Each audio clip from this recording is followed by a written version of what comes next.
Yes, once again mga minamahala, tayo pinagpanyay na makinig sa banal na salita kay Brother Lauro Pudoso na walang bawas, walang dagdaga, walang pagpipilipit at walang sariling paliwanaga. Ang biyaya at kapayapaan mula sa ating Diyos Ama at sa ating Panginoong Jesucristo at sa pagkipisa ng banal na Espiritu ay sumainyo lahat. Sa araw na ito ating pong pag-usapan ang patungkol sa Sabbath Day. No? Ito po ay part 4 na. No? Ikapat na yugto ng ating pag-aaral, no? Kasi yung una sa Old Testament, yung pangalawa yung sa kalagitnaan, at saka yung part 3 ay yung sa New Testament, no? Ayun, yung part 4, ito na yung mga tanong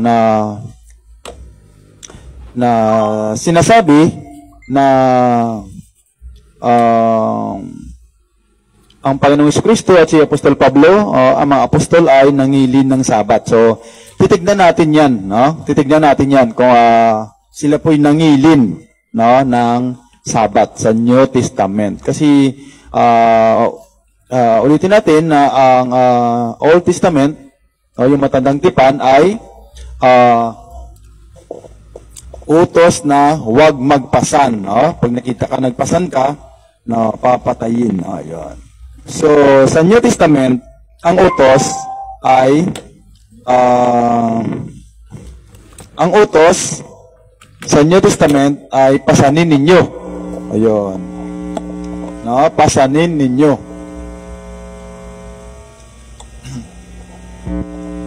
Hello. Ayun.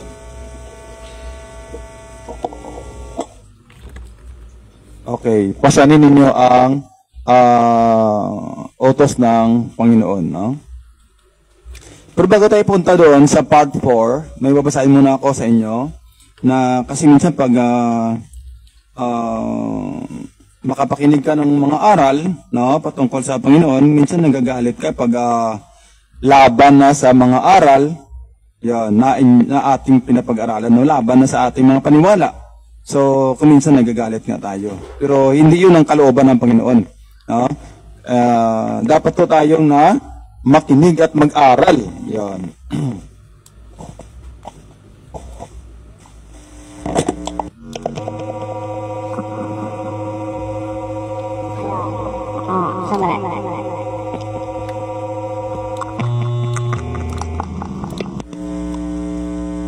Hello. Hello. Hello.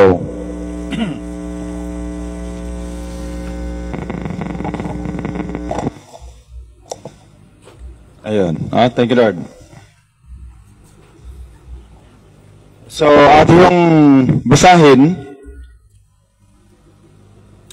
Mabasa muna tayo sa bago tayo punta doon sa mga dapat nating hello. Bago tayo punta doon sa wait.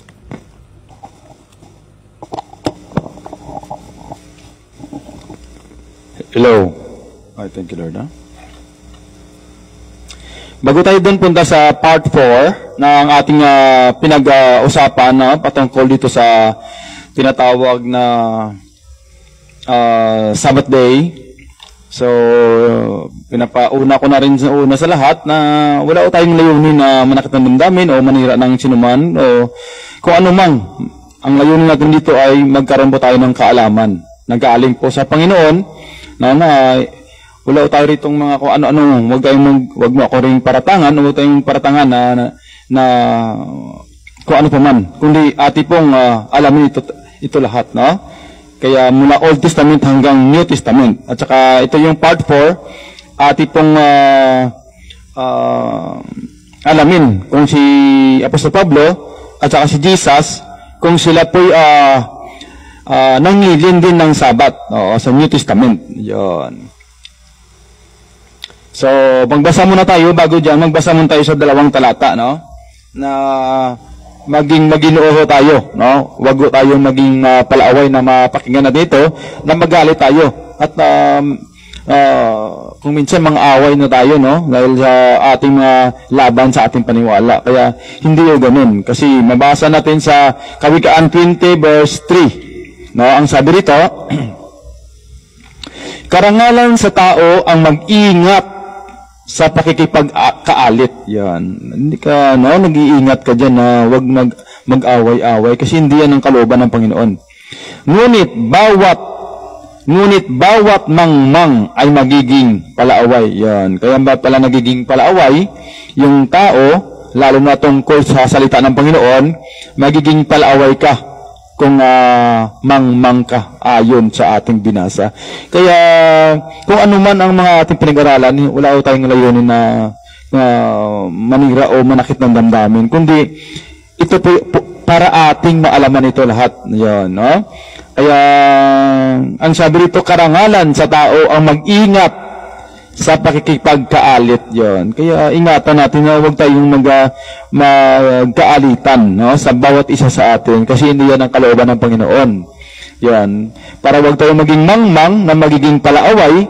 Yon, kaya tayo magkaroon ng katalinuhan, no, na galing po sa Panginoon. Yan, no? Ito pa.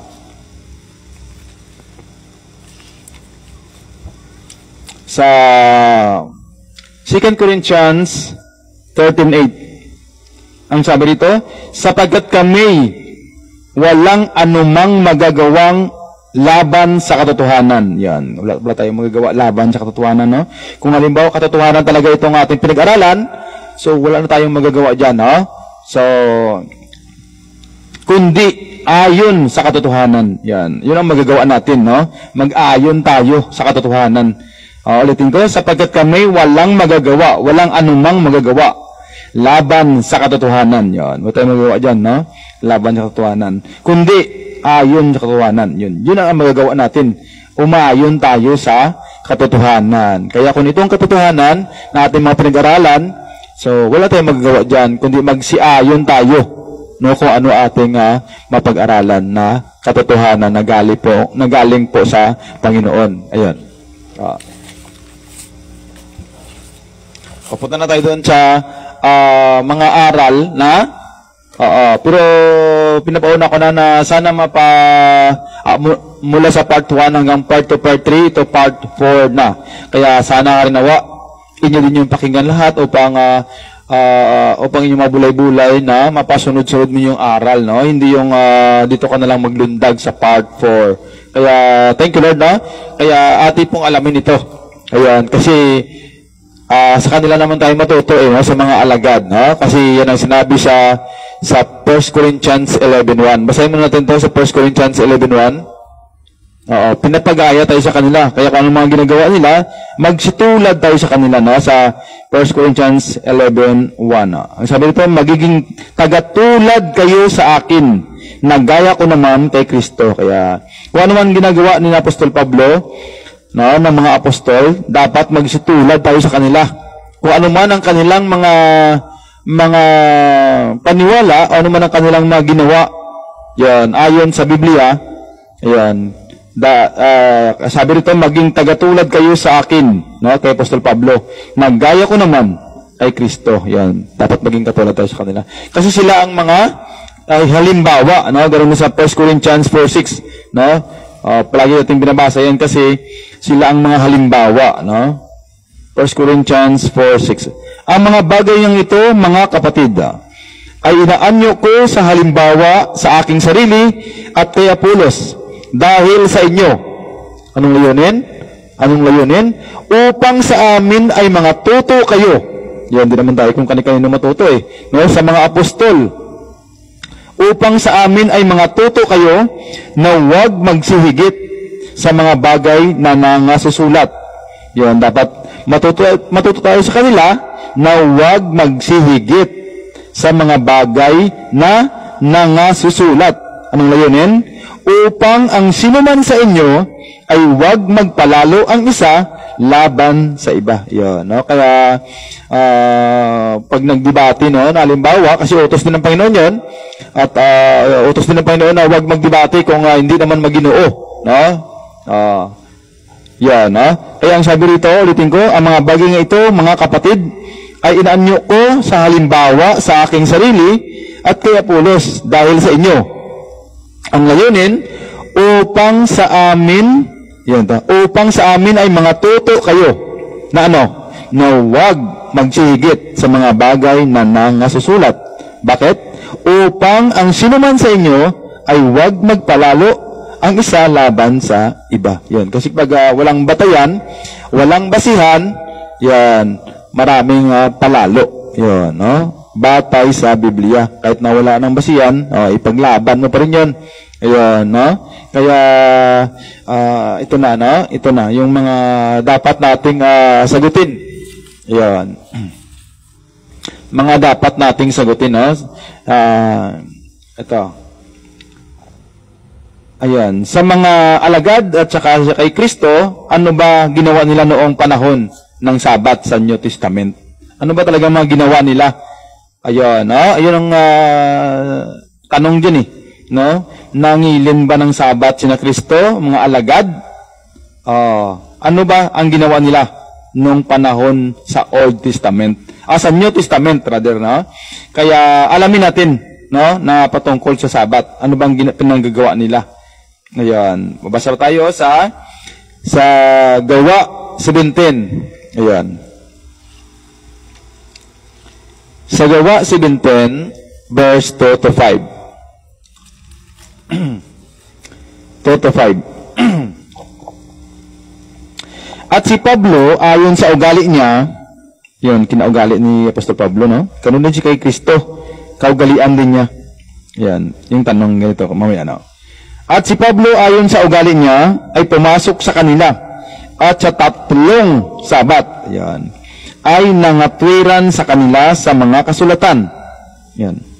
Na kinabukasan, na binubuksan at pinatunayan na kinakailangan si Kristo ay maghirap at muling mabuhay sa mga patay, at itong si Jesus Anya na aking ipinangaral sa inyo ay siyang Kristo. Yan. At nangahikayat ang ilan, yan ilan, no? Nangahikayat ang ilan, no? Sa kanila, at nakikampi kay Pablo at kay Silas. At gayon din ang lubhang maraming mga Griego ang masisipag sa kabanalan. At hindi kakaunting mga babaeng mararangal. Yan, no? Mga masipag sa kabanalan, sila ang na-convert, no? Pero yung mga hindi talaga yung mga, yan, no? Pumasok siya doon, no? Kanya ugali niya na mga twiran, no? Sa 3 Sabat, no? Sabi ito, at gayon din ang lubhang maraming mga Griego masipag sa kabanalan, at hindi kakaunting mga babaeng mararangal. Datapwat ang mga Hudyo, palibasay na nga udyukan ng inggit. Yan, hindi sila magkasama dyan, no? Hindi sila, kumbaga, same feather flock together, no? Hindi sila ganun, hindi sila magkasama. Kaya ang sabi rito, at hindi kakaunting sa 5, datapwat ang mga Hudyo, palibasay na nga udyukan ng inggit, ay nangagsama ng ilang masasamang tao sa pamilihan. Kita mo? Masama ang, kumbaga, ng hirapan niya, no? Ng hire. At pagkatipon ng isang karamihan ay ginulo ang bayan. At pagkalusob sa bahay ni Jason, ay pinagsikapan nilang sila'y iharap sa mga tao. Yan. Hindi sila magkasama dyan, no? Yung sumama lang sa kanila, nakikampi kay Pablo at kay Silas, no, ang lubhang maraming mga Griegong masisipag sa kabanalan. Yun ang nakikampi sa kanila. Hindi naman sinabi na kung pumapasok ka dyan, magkasama na kayo. Yan. Nung nangingilin ka na. Yan. Sa 12. Lundag sa 18 to 21. Ayan, 12. Kaya nga, marami sa kanila ang mga nagsampalataya.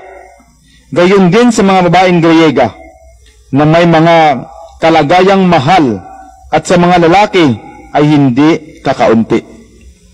Datapot ng maunawa ng mga Hudyong taga Tesalonika, tinuloy ko na lang, no? Na sa Berea ay ipinangaral din ni Pablo ang salita ng Diyos, ay nagsiparoon din naman na ginulo at binagabag ang mga karamihan. Yon. Manggugulo yun, no? Mga Sabbath keeper, no? Hindi naman na sinabi na Sabbath, para pumasok siya doon, para mangaral, para mga twiran. Oo, kasi kinaugali nila yun, Ganon din kay Kristo mamaya, no? sa 18. Tulong tayo sa 18. 17. Sa 17. Kaya't sa sinagogay nakipagmatwiran siya sa mga Hudyo at sa mga taong masisipag sa kabanalan at sa araw-araw sa pamilihan sa mga nakikipagkita sa kanya. At ilan naman sa mga pilosopong Epicureo at Stoico ay nakipagtalo sa kanya. At sinabi ng ilan, anong ibig sabihin ng masalitang ito? Binagabag ang mga iba, parang siya'y tagapagbalita ng mga ibang Diyos, sapagkat ipinangangaral niya si Jesus at ang pagkabuhay na mag-uli. At siya'y tinangnan nila at dinala siya sa Areopago na sinasabi, mangyayari bagang maalaman namin kung ano itong bagong aral na sinasalita mo, sapagkat naghahatid ka ng mga kaibang bagay sa aming mga tainga. Ibig nga naming malaman kung ano ang kahulugan ng mga bagay na ito. Yan. Kasi hindi nila alam to eh. No? Ibang mga aral ito, bagong aral. Yan. No? Kaya wag mo sabihin na pumasok sa kanila sa 3 Sabat ay nangatwiran. Yan. Iba naman yung, kahit sabihin mo na magkasama sila, no? Magkaiba sila ng mga aral, no? Ng paniwala at panampalataya. Huwag mo sabihin na pumasok sila doon, isa sila, no? Iba sila, magkaiba. Yan. Kaya nga sabi nila, mangyayari bagang maalaman namin kung ano itong bagong aral na sinasalita mo, sapagkat naghahatid ka ng mga kakaibang bagay sa aming mga tainga. Yan, iba sila. Magkaiba sila kahit na pumapasok sila doon. Kasi maraming tao eh. No? Kasi dati yung ganon, Old Testament. Kaya pumapasok sila doon para mangaral. Kita mo marami ang na-convert. No? Kasi maraming tao doon eh. No? Lahat nga ng mga Ateniense at ang mga taga-ibang bayang nakipamayan doon ay walang ibang ginagawa kundi ang magsipagsaysay o mga kinig ng anumang bagay na bago. Yun, kasi bago sa kanilang pakinig. Yung mga aral. Hindi naman yung sabihin mo na pumapasok sa tuwing Sabat, alimbawa ng atwiran sa Sabat, no, sa 3 Sabat, ano na siya, no? Ano bang tawag doon na ginagawa niya na yung Sabat dyan. Ayun. Kaya mamaya ng konti, no? Mamaya ng konti. Ayun. Bagong aral, no? Sa Gawa 18. Sa Gawa 18, 4-6. At siya'y nangangatwiranan tuwing Sabat sa sinagoga. At hinihikayat ang mga Hudyo. Ayun. Hinihikayat niya ang mga Hudyo at ang mga Griego. Ano? Datapot ng si Silas at si Timoteo ay nagsilusong mula sa Macedonia. Si Pablo ay napilitan sa pamagitan ng salita na sinasaksihan sa mga Hudyo na si Jesus ang siyang Kristo. Ayan. At nang sila'y magsitutol at magsipamusong. Ayan, kita mo? Magkaiba sila ng paniwala at panampalataya. No? At mga aral. Kita mo sa 6, at nang sila'y magsitutol at magsipamusong, ay ipinagpag niya ang kanyang kasuotan. At sa kanila'y sinabi, ang inyong dugoy sumasa inyong sariling mga ulo. Ako'y malinis, buhat ngayoy, paparoon ako sa mga hintil. Yan, kasi hindi sila naniwala kay Pastor Pablo. Ngayon, kaya pinagpag, sabi dito sa 6, at nang sila'y magsitutol, yan, magsitutol sila sa mga pangaral patungkol kay Jesus. Kasi mga Old Testament sila, no? Mga Sabbath keeper sila. Hindi naman na pumasok siya doon dahil Sabbath keeper din siya. Hindi. Dahil pinangaralan niya patungkol kay Jesus. No, kaya ang sabi doon, ulitin ko sa 4-6. At siya'y nangatwiranan tuwing Sabat sa sinagoga. Yan. At hinihikayat. Yan. Kaya bakit mo hikayatin kung pareho kayo ng paniwala? Yan. Hindi kayo pareho ng paniwala dyan, ha? Kasi kaya nga hinihikayat mo eh. At hinihikayat ang mga Hudyo at ang mga Griego. Datapat ng si Silas at si Timoteo ay magsilusong mula sa Macedonia. Si Pablo ay napilitan sa pamamagitan ng salita na sinasaksihan sa mga Hudyo na si Jesus ang siyang Kristo. Pero hindi sila niwala no, sa mga pangaral ni Apostol Pablo. At nang sila'y magsitutol, kaya nga nagsitutol sila eh. At ano pa? At magsipamusong, yun, namumusong sila, ay ipinagpag niya ang kanyang kasuotan at sa kanila ay sinabi, ang inyong dugoy, sumainyong sariling mga ulo. Ako'y malinis, buhat ngayon, paparoon ako sa mga hintil. Kaya hindi kayo naniwala, kaya pupunta na lang si Apostol Pablo sa mga hintil. Yan, no? Nang tuwing Sabat, no? Hindi nangingilin yun. No? Hindi sila nangingilin doon, no? Ang mga apostol, no? Hindi nangahulugan na magkasama kayo, no? Isa na kayo ng katwiran, aral at manampalataya. No?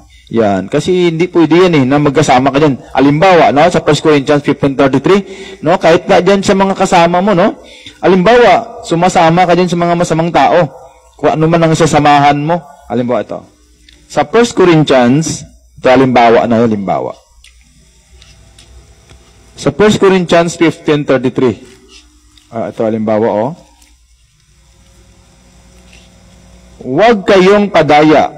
Ang masasamang kasama ay sumisira ng magagandang ugali. Yon.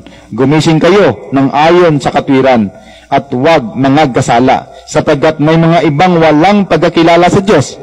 Sinasabi ko ito upang kayo ay kilusin sa kahihiyan. Kaya nga kita mo namumusong sila, hindi sila niwala kay Apostol Pablo. Kaya ito sa mga halimbawa na huwag kayong padaya, ang masamang kasama ay sumisira ng magandang ugali. Na kahit sabihin mo pumapasok sa tuwing Sabat, nangatwiran siya doon, pinapangaralan niya yun. Yung mga tao, yan. Para magkaroon sila ng panampalataya patungkol kay Jesus. Yan. Hindi mo, kahit na mapasok sa doon, ibig sabihin, ibig sabihin, magkasama na sila. Yan, hindi ganon, no?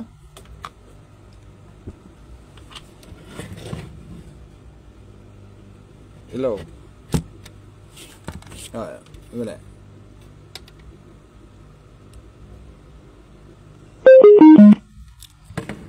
Hello. Bluetooth mode. Hello. Hello.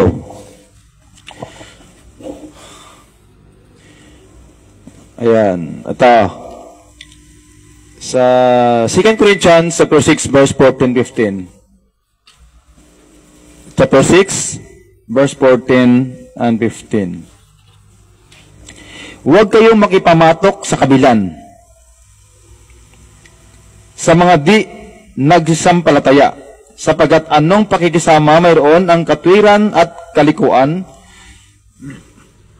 o anong pakikisama mayroon ang liwanag sa kadiliman, at anong pakikipagkasundo mayroon si Kristo kay Belial, o anong bahagi mayroon ang sumasampalataya sa di sumasampalataya. Yon. Kaya kahit magkasama sila doon, yan, no? Hello. Kahit magkasama sila doon, no? Hindi sila magkakasama sa isa sa mga Ayan, wait.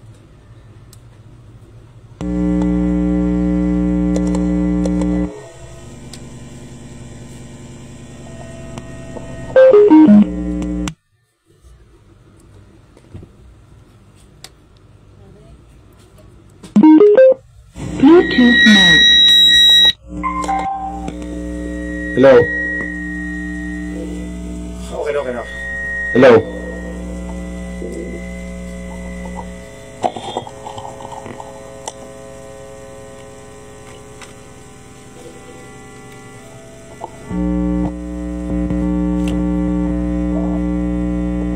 Hello. Yan. Basahin muna ulit natin ang 2 Corinthians 6 verse 14, no? Ang sabi dito, huwag kayong makipamatok sa kabilan, sa mga di nagsampalataya. Yan, hindi naman manampalataya yun eh. Yung kasama niya doon sa, pumapasok siya doon tuwing Sabat, no? Hindi naman mga manampalataya doon kay Jesus eh. Yan, kaya nga kanina namumusong sila no? Galit sila. Yan, galit sila sa mga apostol, no? Galit sila. Kaya hindi sila magkasama kahit sabihin mo na magkasama nga sila doon sa loob. Pero magkaiba sila ng paniwala, no? Magkaiba sila ng aral at katwiran. Yan. Sa aral na ni Kristo sa New Testament. Kasi mga Old Testament sila eh. No? Kita mo naman, no? Pinag-aralan natin yon nung part 3 na sa Old Testament huwag magpasan. Sa New Testament, pasanin ninyo. Yan, kita mo, magkaiba sila, no? Tungkol sa Sabat. Yung magkaiba sila. Kaya, huwag mo sabihin na magkasama sila, magkasama na sila sa aral. Yan, hindi yun gano'n, no? Kaya, sa Mateo 11:19, no? Basahin natin, tingnan natin ito. Sa Mateo 11:19,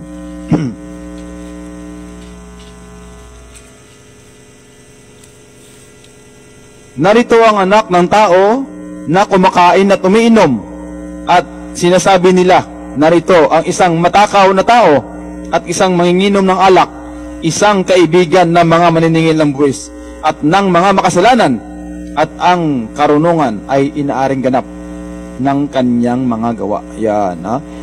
Yung tanong mga yun, bakit naman kasama naman ni Kristo yung mga masamang tao? Yan. Yan. Bakit yung binasa mo, kababasa mo lang na huwag sumama sa kanila, sa mga masamang tao? Yan. Pwedeng sumama. Si Kristo sumasama siya. Pero ang ginagawa niya, tinuturuan niya yung mga tao. Yan. Hindi ka pwedeng sumama dyan na hindi mo sa tinuturuan. Kasi mag-transfer yung spirit nila. Yan. Mamaya nataka ka kung anong sinasamahan mo. Maging gayon ka rin sa kanila. Yan. Batay sa ating binasa. Yan, ang masamang kasama ay sumisira ng magandang ugali. Yan, alam mo, maganda pa yung ugali mo. Kung nagtaka ka na, bakit na iba na, no? Lumalaban ka na sa mga magulang mo. Kasi yung mga sinasamahan mo, lumalaban doon sa mga magulang nila. Yan, kaya pwede kang sumama kung tuturuan mo sila. Yung katulad sa binasa natin, no?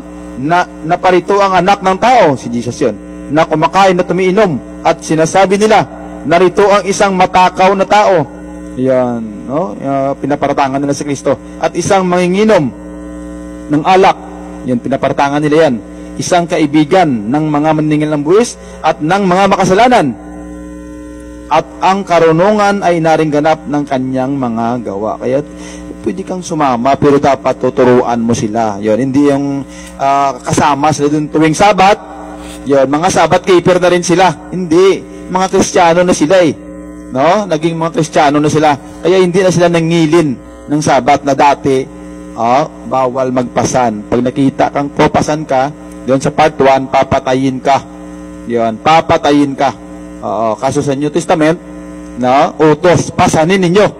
Kita mo yung lumpo, pinagaling ni Kristo, hindi na masama yung magpagaling, pero yung pagbuhat niya ng kanyang higaan, yan, yun ang kasi utos na ni Kristo na pasanin ninyo.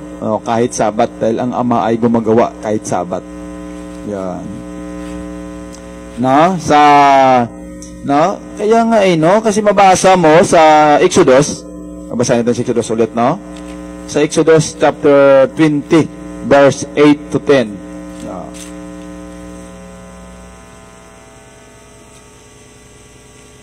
Exodus 20, verse 8 to 10, no? Alalahanin mo ang araw ng Sabat upang ipangilin. Yan, sa Old Testament ito. 6 na araw na gagawa ka at iyong gagawin ang lahat ng iyong gawain. Ngunit ang 7 araw ay Sabat sa Panginoon mong Diyos. Sa araw na iyan ay huwag kang gagawa ng anumang gawa. Ikaw ni ang iyong anak na lalaki ni babae, ni ang iyong aliping lalaki ni babae, ni ang iyong baka, ni ang iyong taga-ibang lupa na nasa loob ng iyong mga pintuang daan. Kaya wag mo yun, no? Kung halimbawa ay Old Testament pa, wag, sabi niya, wag kang gagawa ng anumang gawa. Ikaw, niyang iyong anak na lalaki, babae, alipin, yung mga baka mo dyan, o ano, wag mong paggagawa, no? Kaso naman sa New Testament, kung alipin ka, yan, sa 1 Corinthians, no? Kasi dati, pag araw ng Sabat, talagang, wala ka nang gagawin. Ayan. So, kaso sa sa 1 Corinthians chapter 7 verse 17, paano kung alipin ka, no? Paano kung nagtatrabaho ka?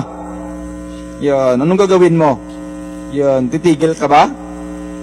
May trabaho ka pa. Kaya alipin ka eh. Hindi naman ikaw ang boss din eh. Kaya kung sabi niya, hindi, uutosan pa kita. Yan, gawin mo muna yon, maglinis ka muna dyan. Wala ka magawa. Kaya ang sabi rito sa 1 Corinthians chapter 7 verse 17 to 23, basahin natin. Ayon nga lamang sa ipinamahagi ng Panginoon sa bawat isa at ayon sa pagkatawag ng Diyos sa bawat isa. Ayon sa pagkatawag ng Diyos sa bawat isa ay gayon siya lumakad.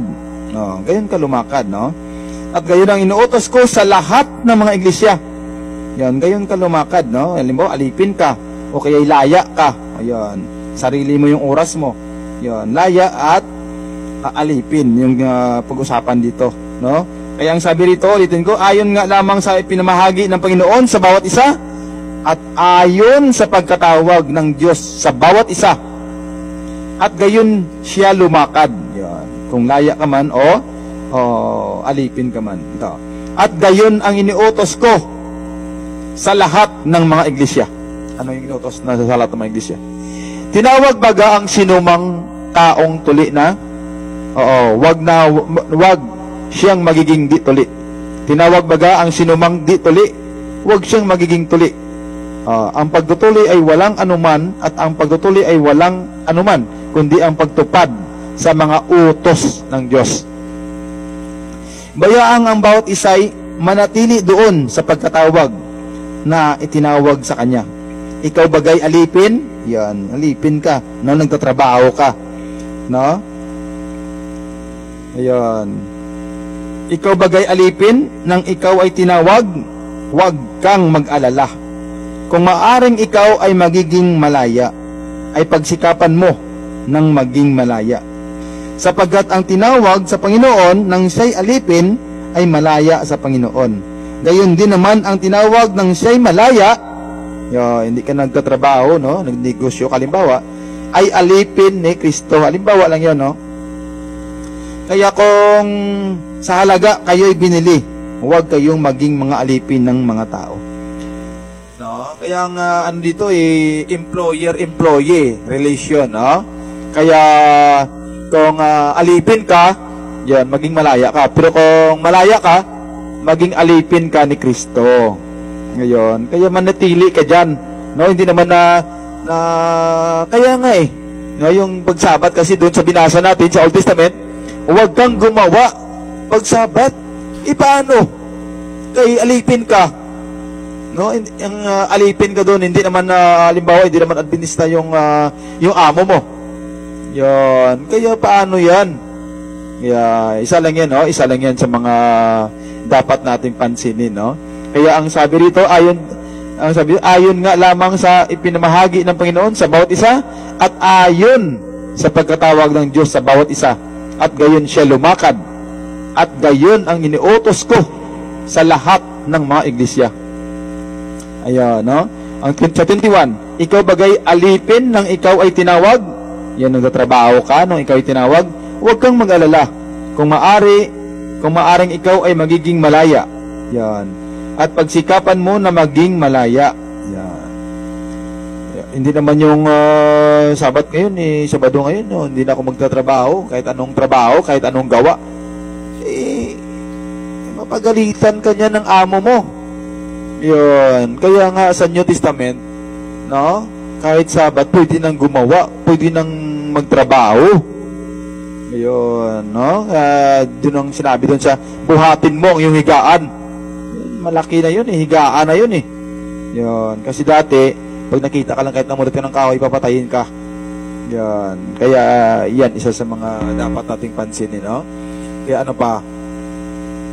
Sa 1 Peter 2:18, kaya nga pag inutusan ka ng Panginoon mo, alipin ka, nagtatrabaho ka, yun, magpasakop ka sa Kanya. No? Huwag mo sabihin na, hindi na ako pwede magtrabaho kasi Sabat ngayon, Hindi ka pwedeng ganun. No? Hindi ka pwedeng gayon. Kaya ang sabi rito sa 1 Peter 2:18, 1 Peter 2:18 ito, mga alila, kayo'y magsisuko na may buong takot sa inyong mga Panginoon. Yan, sa inyong mga employer, no?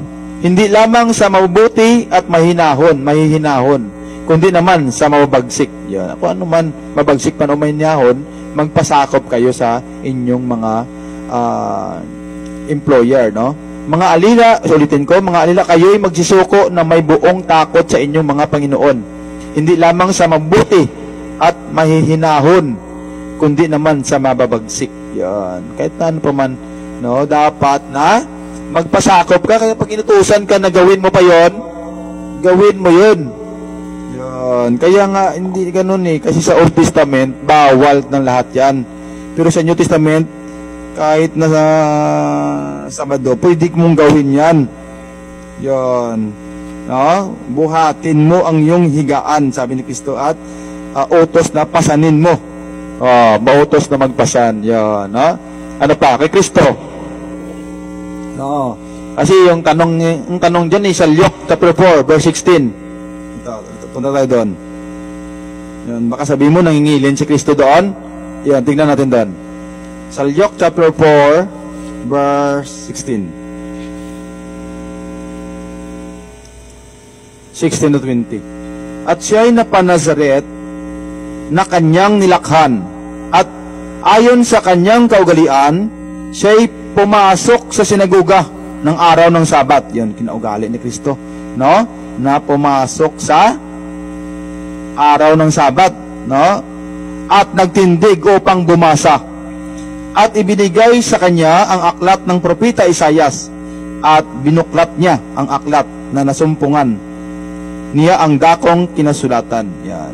Baka sabihin mo, kinaugali niya, no? Ni Apostol Pablo, ni Kristo, no?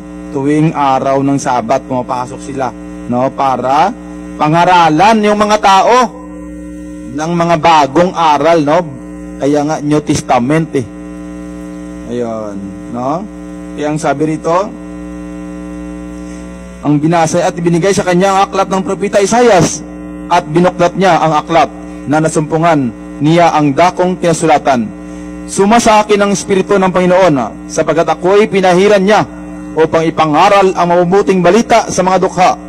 Ako'y sinugo niya upang itanyag sa mga bihag ang pagkaligtas at sa mga bulag ang pagkakita, upang bigyan ng kalayaan ang nangaapi, upang itanyag ang kaaya-ayang taon ng Panginoon. Ayun, no?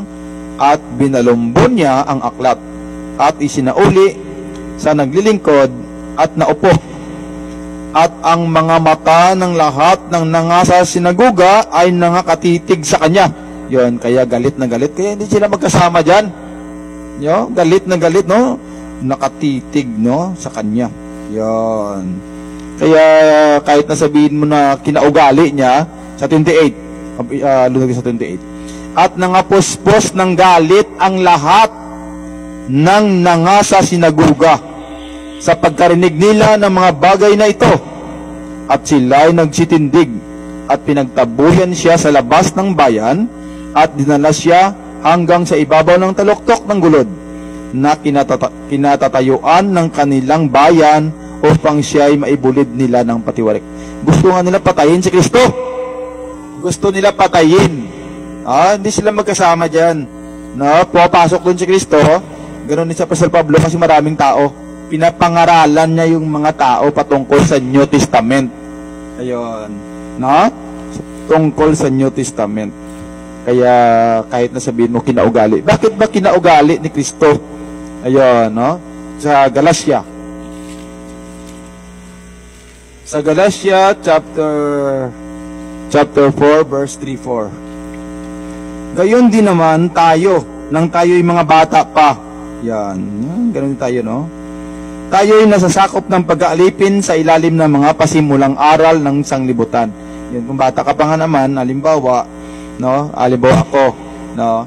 Halimbawa lang, wala ka pang alam, kaya yun, pinapahalikan sa iyo yung revolto, kung ano-ano pa man, O sindihan mo yung kandila doon sa kanya. Wala kang, kasi ganun eh. Oh. Gayon din naman tayo, nang tayo yung mga bata pa.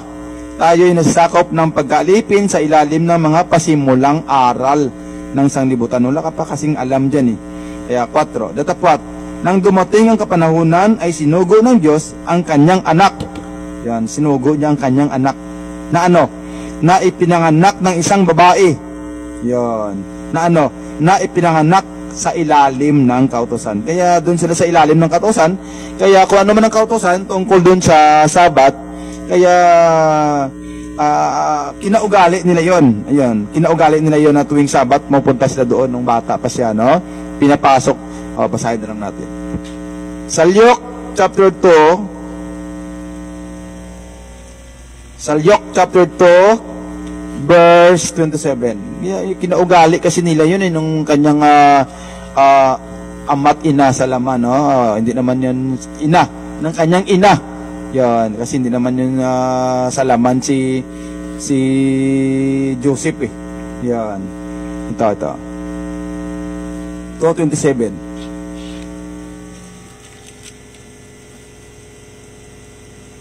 At siya'y napasa templo sa Espiritu, at nang ipasok sa templo ang sanggol na si Jesus ng kanyang mga magulang, upang sa kanya'y magawa nila ang nauukol, alinsunod sa ano?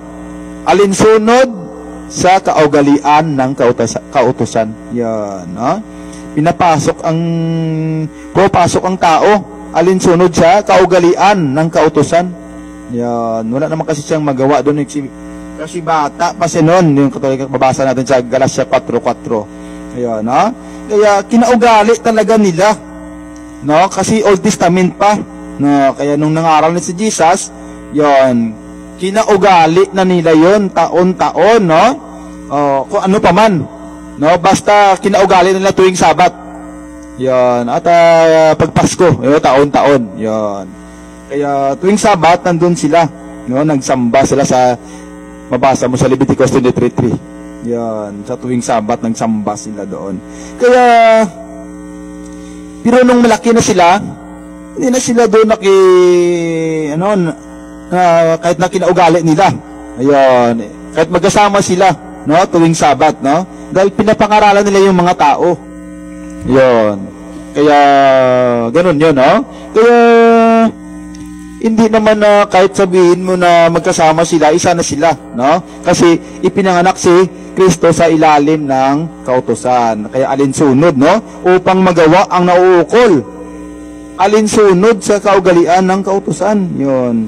Kasi Old Testament pa yan, yun ang kautusan. Pero nung kay Kristo na, sa New Testament, yan. Kaya utos na pasanin ninyo. Yan. Ano pa? Sa Isaiah chapter 66. Yan, isa pa to, no? Verse 22-23. Yan, mula sa isang Sabat. Basahin natin. Kaya may isang Sabat pa daw eh. Yan. Kaya nga si Kristo eh. Yan. Si Kristo na, no, ang Lord of Sabbath. Kaya kung ano man mga tanong pa, yan, kay Kristo na. No, kaya ang sabi ni Kristo, come to me all who are weary and heavily laden, and I will give you rest.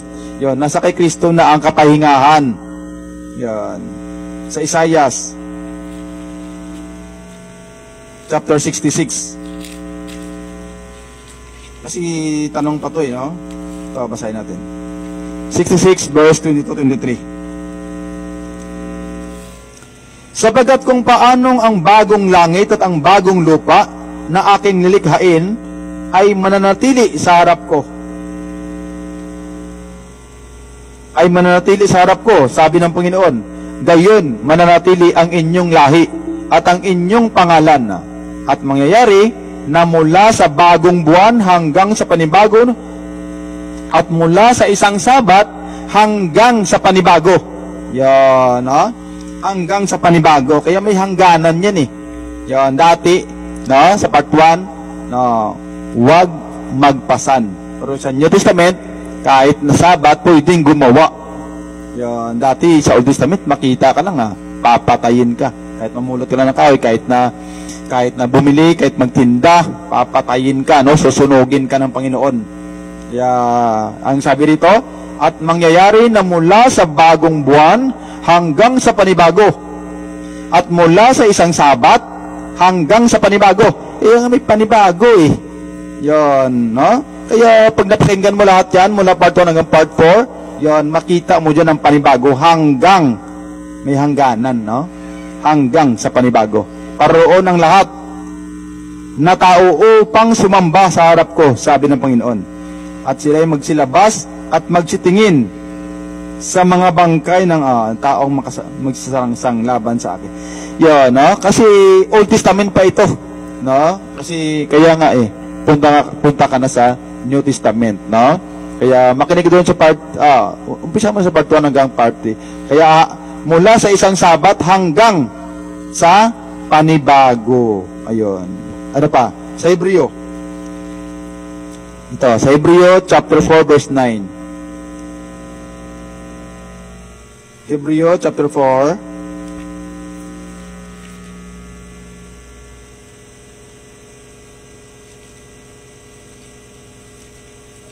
Hebreo chapter 4 verse 9. Verse 9, no? May natitira pa pangang isang pamamahingang sabat ukol sa bayan ng Diyos. Yan, no? Kaya sapagkat ang pumasok sa kanyang kapahingahan ay nagpahinga naman sa kanyang mga gawa. Gaya ng Diyos sa kanyang mga gawa. Pero sinabi naman doon, no, may mabasa ka na hanggang ngayon kahit sabat gumagawa ang Ama, no, sa John 5 verse 18. 18 ba 'yun? 17, 18. John 5:16 to 18, no, ang Diyos gumagawa kahit sabat, no, sa New Testament. Kaya sa 14, yaman ngang tayo'y mayroon isang lubhang dakilang saserdote na pumasok sa kalangitan, si Jesus na anak ng Diyos. Ay ingatan nating matibay ang ating pagkakilala. Kaya si Kristo na yun no? Ang Lord of Sabbath. Kaya pag nandiyan ka kay Kristo, mayroon ka ng kapahingahan. Ayan. Kaya ang sabi niya, come to me all of you are weary and I'll give you rest. Ayan. Kaya ang kapahingahan na kay Kristo na.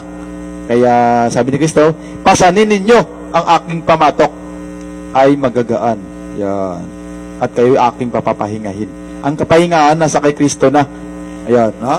Kaya basahin muna natin hanggang 1 to 11. Basahin natin. Mga takot na tayo, yamang may iniwang pangako ng pagpasok sa kanyang kapahingahan. Baka sakaling sinuman sa inyo ay maging tulad sa di nakaabot niyaon. Sapagkat tunay na tayo'y pinangaralan ng mabubuting balita. Gaya rin naman nila. Ngunit hindi nila pinakinabangan ang salitang pinakinggan. Yan, no? Kasi New Testament na Yan, dati bawal magpasan sa New Testament. Pasanin ninyo. Ayun, utos. No? Palagi na sinasabi ni Kristo, pasanin ninyo, pasanin ninyo. Yan, doon sa part 3, nandiyan. No? Sa New Testament, dati sa Old Testament, bawal yan. No? Ang sabi rito ulitin ko, sapagkat tunay na tayo'y pinangaralan ng mabubuting balita. Gaya rin naman nila, ngunit hindi nila pinakinabangan ang salitang napakinggan. Yan, di sila nakikinig ang mga Sabbath keepers. No? Ang sabi nila, Moises disciples kami. Yan, yun ang sabi nila dun sa lumpo o sa bulagman. Dahil sa walang kalakip na pananampalataya ang nangakarinig. Yan, wala silang pananampalataya kay Kristo. Old Testament sila. Sapagkat tayong nagsisipanampalataya ay nagsipasok sa kapahingahan. Kapahingahang yaon. Yun. Ulitin ko, sapagkat tayong nagsampalataya, yung mga nagnanampalataya kay Kristo, ay nagsisipasok sa kapahingahang yaon. Gaya ng sinabi niya, gaya ng aking sinumpa sa aking kagalitan, sila'y hindi magsisipasok sa aking kapahingahan. Yan, hindi sila makapasok sa kapahingahan ni Kristo. Bagamat ang mga gawa ay nangatapos mula ng itatag ang sanglibutan. Bakit? Sapagkat sa isang dako ay sinabi niya ang ganito tungkol sa ikapitong araw. At nagpahinga ng ikapitong araw ang Diyos sa lahat ng kanyang mga gawa. At sa dakong ito ay muling sinabi, sila'y hindi magsipasok. Yan. Sa aking kapahingahan. Yan, ha? Kaya hindi sila makapasok sa kapahingahan kasi Old Testament pa rin sila. Kaya yamang may natitira pang ibang dapat magsipasok doon. Yun, dapat mayroon pa, no? Kung nakikinig sila at manampalataya sila kay Kristo. Kaya yamang may natitira pang ibang dapat magsipasok doon at ang mga pinangaralan ng una ng mabubuting balita ay hindi nangapasok dahil sa pagsuway. Yun, masuwayin sila, no? Kasi Old Testament pa rin sila, hindi sila niwala kay Kristo. Ay muling nagtangi siya ng isang araw. Ngayon, pagkatapos ng ilang panahon na sinabi sa mga awit ni David, ayon sa sinabi ng una. Ngayon, kung marinig ninyo ang kanyang tinig, huwag ninyong papagmatigasin ang inyong mga puso. Bakit? Sapagkat kung ibinigay sa kanila ni Jose ang kapahingahan, ay hindi na sana nila sasalitain. Pagkatapos ang ibang araw, may natitira pa ngang isang pamamahingang sabat ukol sa bayan ng Diyos. Sapagkat ang pumasok sa kanyang kapahingahan ay nagpahinga naman sa kanyang mga gawa, gaya ng Diyos sa kanyang mga gawa. Magsipagsikap nga tayo ng pagpasok sa kapahingahan niyaon upang wag marapa ang sinuman ayon sa gayong halimbawa ng pagsuway. Ayan, sa 14. Yan. Yaman ngang tayo'y mayroon isang lubhang dakilang saserdote na pumasok sa kalangitan, si Jesus na anak ng Diyos, ay ingatan nating matibay ang ating pagkakilala. Yan. Kaya nga si Kristo Lord of Sabbath. Kaya siya yun, no? Kaya Lord of Sabbath siya, no? Kaya nga, sinabi dyan sa Mateo 11:28, ito na lang, no? Dalawang verse na lang. Sa Mateo 11:28, ito, Mateo 11:28 to 30. Magsiparito sa akin kayong lahat na nangapapagal. At, yan, nangapapagal, no? Magsiparito ang mga nangapapagal. At nangabibigatang lubha. At kayo'y aking papagpapahingahin. Yan, ang kapahingahan na sa kay Jesus na. Kung magsiparito tayo kay Jesus, pasanin ninyo. Yan kita mo, pasanin ninyo, no? Para magkaroon ka ng kapahingahan, pasanin ninyo ang aking pamatok. Dati bawal magpasan. At mag-aral kayo sa akin. Bakit? Bakit mag-aral tayo sa Panginoon? Sapagkat ako'y maamo at mapagpakumbabang puso at masusumpungan ninyo ang kapahingahan ng inyong mga kaluluwa. Sapagkat malambot ang aking pamatok at magaan ang aking pasan. Kaya pasanin ninyo. Yan, ang utos sa New Testament. Pasanin ninyo.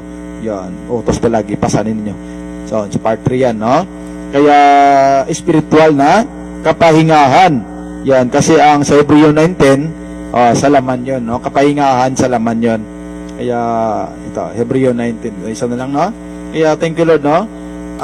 Si Kristo ang Lord of Sabbath. Kaya kung anumang tanong mo yan, na mayroon pa ng kapahingahan, yan, si Kristo yon, kasi siya ang end of law, no? Siya ang end of the law. Sa Hebreo chapter 9 verse 10, palibasa ay palatuntunan lamang na ukol sa laman na iniatang hanggang sa panahon ng pagbabago. Yan, no? No? Kapahingahan ayon sa laman, no? Iniatang hanggang sa panahon ng pagbabago, gaya ng mga pagkain at mga inumin at sari-saring paglilinis. Ngunit pagdating ni Kristo na dakilang saserdote ng mabubuting bagay na darating sa pamagitan ng lalong malaki at lalong sakdal na tabernakulo na hindi gawa ng mga kamay, sa mga bagay, hindi sa paglalang na ito. Kaya nga, no, si Kristo ang Lord of Sabbath. Yan. Kaya nasagot na natin yung mga tanong na ito na ang mga apostol at si Kristo ay hindi na nangingili ng Sabbath kasi utos nga ni Kristo na pasanin, no, doon sa part 3. Yan. Kaya hindi na sila nangingili ng Sabbath. Kaya kahit na pumapasok sila dyan, para i-convert nila yung mga tao, pinapangaralan nila. Kaya maraming na-convert at nagkaroon sila ng kabahabahagi. Yung iba naniwala, yung iba naman gusto silang patayin. Hindi sila nangilin doon. Yan. Kasi kung nangilin sila, bakit gusto nila patayin si Kristo? Yan. Kaya, yan, no? Kaya klaro masyado, no, na hindi na sila nangilin ng Sabat kasi nung unang panahon, sa Old Testament, thank you, Lord, no? Salamat sa Panginoon. Kaya, kasi na, thank you, Lord, no? At saka, basahin mo natin kung sino dito ang mga nanood. Ayan, no? Tingnan natin. Okay. Basahin natin, no? Yudilia is watching, bring him on. Ang camera. Yan, ang sabi niya. Adriana is watching. Yan, slow connection. Ayan, no? Yun, wala palang camera, no? Kaya, thank you, Lord, no? Kaya, harinawa, no? Kung ano man ang mga diferensya, pakinggan nyo yun. Makinig na lang kayo dyan, no? Thank you, Lord, no? Thank you, Lord. Salamat sa Panginoon, no? By the Church of Jesus Christ, the Lord Savior, nagsabi, God bless everyone. God bless Philippines. Always smile, always remember, Jesus loves us. Share the Word of God, share